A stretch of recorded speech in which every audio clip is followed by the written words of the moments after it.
Thank you very much, Rajiv Bajaj. How is the new year looking? You'll have had a fairly, successful 2018. It's what year to date, a 30% growth in volumes that you'll have reported, and both domestic growth and export growth have fired with 30%. But are the next few months looking a little difficult going by the global scenario?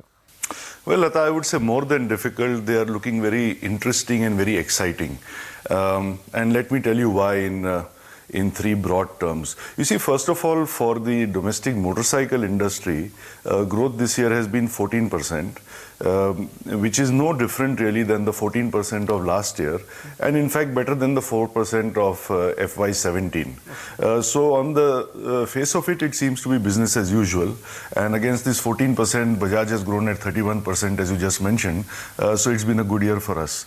But if we scratch below this, we can see some very interesting trends which are emerging strongly. Most industries are typically viewed in a simple three-tiered structure as the price segment at the bottom, the premium segment at the top, and the value segment in the middle. Now, what has happened over this financial year, and I would like to believe partly due to the strong strategy that we have executed, is that the structure of this industry, which was 20%, 60%, and 20%, which is very typical actually, has already moved to 30, 50, 20 and is on its way to becoming a 35, 40, 25% structure, which means essentially the middle of the market is getting squeezed out and people are either moving down or moving up. So this is a very, very interesting trend from our point of view because we really compete, at the bottom and at the higher end of the market and not so much in the middle. Let me give you some numbers to substantiate that. The entry segment this year has grown at about 30% as opposed to the industry growth of 14%. Bajaj has grown 60% in the entry segment.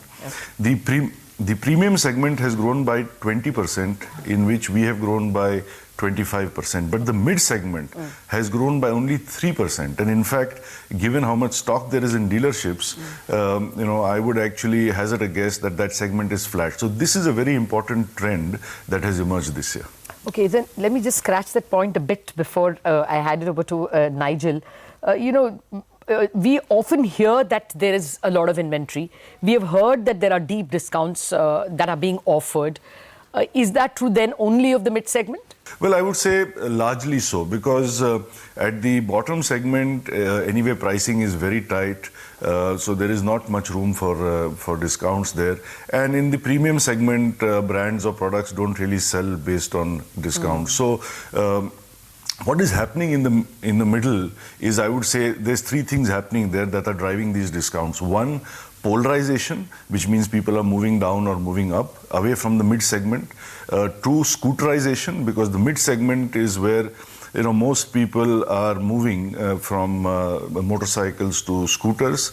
And three, if I may say so, a lack of innovation. Now, this mid segment is dominated, I think, 60 or 70% by Hero. They are really the leader, or if I may say so, the hostage of that segment. And they need to drive innovation there. And somehow, I think that is not really happening as much as it needs to. So that is why there is a lack of interest in that segment, and people are either moving up, moving down, or moving out. Inventory levels in December, how are they looking as of now? And also, if you could tell us, you're telling us 30% year to date, good growth number. For FY19, what kind of a growth can you end up with? And for FY20, what's the outlook out there? Well, I think industry stock at dealerships is anywhere between 6 to 10 weeks, depending on which manufacturer you speak to and what specific brand one is talking about. So it's nowhere near, frankly, the 4 to 6 weeks, which is normal. I think most people expected more out of the festive season than what it delivered, and that is well known and has been covered by you guys repeatedly. And then the stock is all there at dealerships. So that is why there's a lot of pressure to liquidate this stock. In view of this stock, I think Q4 growth will be very muted for the industry in terms of primary sales from companies to dealerships.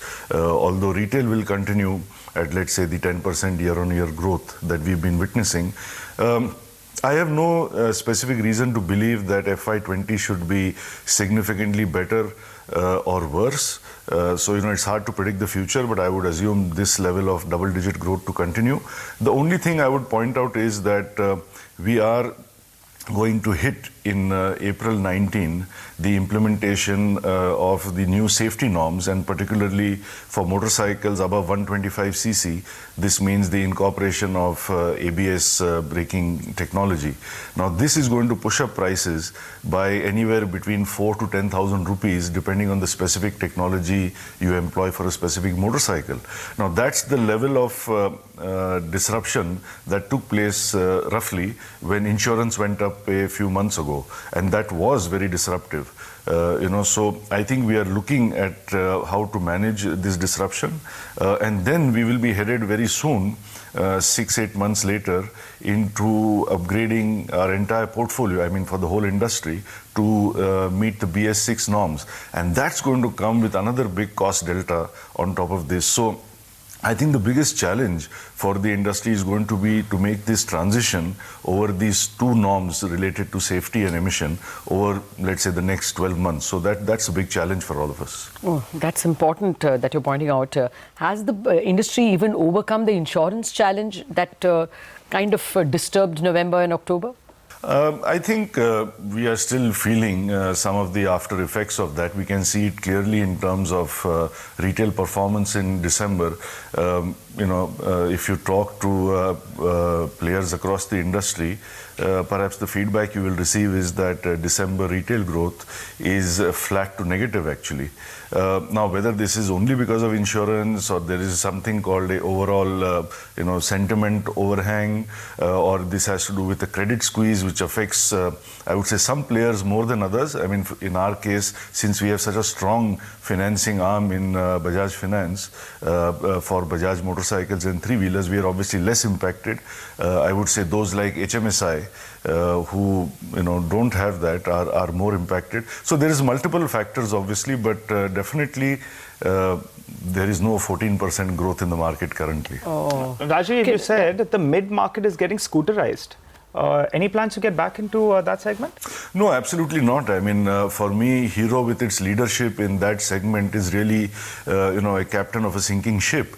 And there is very good reason why that segment is shrinking, because it just doesn't offer value to the consumer as opposed to the segment below and above. Now, as far as scooters is concerned, this is again a very large industry, 500, 600,000 a month, with very well-established players like Honda and TVS, who are number one and number two.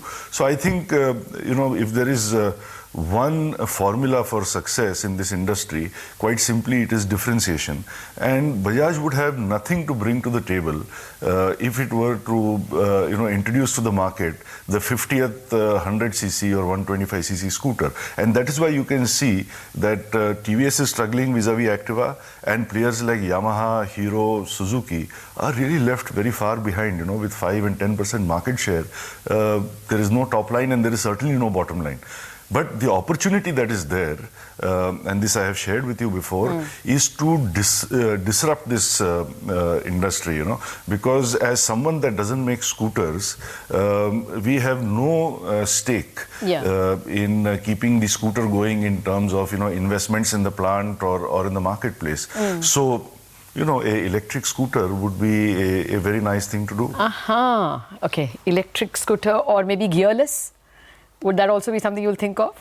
Well, scooters are effectively assumed to be gearless, Lata. Now, the question is whether A, they will be gasoline powered or electric, and two, where would they be positioned? So I would like to be consistent with my past stand and say that, we will come in with electric vehicles for personal use at the top of the pyramid, because all new technology does well when it comes in at the top, because those consumers appreciate it and can afford it, and you don't have to bleed to introduce it. Now, whether it will be a scooter or a motorcycle, as I've said before, time will tell. Okay. But definitely before 2020, both in the personal space in the form of a scooter or a motorcycle and in the commercial space in our three-wheeler and quadricycle, we intend to be there with electric vehicles. That's good to hear, Rajiv, and of course that will have a positive rub-off on the environment as well. Not that scooters or motorcycles are a big problem for the environment, but every little bit will count. Let me get to the other big market of yours, the global market. It's fired very well for you. But can it? I mean, we're seeing commodity prices fall, so some of your destination markets may feel the pinch. How will you gauge it for the foreseeable future? I mean, say for the next few months. Well, markets continue to be uncertain, Lata. I mean, let me give you a specific example. We just heard last week that in Egypt, which is a very significant three-wheeler market for us, typically 7,000 three-wheelers a month of the 30,000 we export, there is a move for a year or so to ban the three-wheeler. Why? Because there is a perception that the three-wheeler is too popular. Too many of the Egyptian youth are becoming three-wheeler auto rickshaw drivers, and there aren't enough people to work in the factories. I mean, what kind of convoluted logic is nowadays prevailing in the minds of political leaders across the world is very difficult to fathom. But so these ups and downs are there. Having said that, we will finish. In fact, you reminded me of a wonderful fact. When we finish on 31st of December, we would have exceeded 2 million motorcycles and three-wheelers exported in a calendar year for the first time ever for Bajaj. And I don't think any auto manufacturer, this is going to represent 40% of our sales. If I may say so, who can be a better ambassador for Make in India than Bajaj Auto, exporting 2 million vehicles in this calendar year to 70 countries across 6 continents. So it's right now the exports is in a good place. Yes, there are challenges, and we can only overcome them in the 2 ways that we have been. One is by entering new markets to de-risk our exports. We are doing that. I can share with you details of newer markets that are doing well with us. And 2, to get the product strategy sharper and sharper, and we've been doing that, and that is why some of our recent product launches in export markets have done very, very well. Well, Rajiv, Sonia just messaged me. She just said that maybe I could be the core customer for you in terms of motorbikes, but the electric scooter sounds quite interesting as well. So we'll wait for that by 2020. Final question in terms of market share. You moved from 15 to 20%. You can buy both. You can get both. All right. 15 to 20% the market share has moved to in the domestic market. 24% on the cards in FY20? You remind me of what Mahendra Singh Dhoni said when he was asked, you won T20, ODI, test #1 team, etc. What would you like to do now? And he said, I would like to do it all over again. So I would say the same thing. We moved from 15 to 20. I'd like to move from 20 to 25 over the next 12 months. Okay. And let me say this, a 10 percentage point gain in this market is huge, because 10% is 3 times the absolute market share of Yamaha after 35 years in India, because their share is only 3%. 10% is equal to the market share of Honda in India in motorcycles, and 10% is more than the market share of Enfield and TVS in India. So for Bajaj to get 10% share in 2 years, I think would be remarkable. We are halfway there, and with your good wishes, we'll get there. All right, in Dhoni's style, I think that's a helicopter shot out of the park. All right, Rajiv, thanks so much for joining in and giving us all those details. All the best.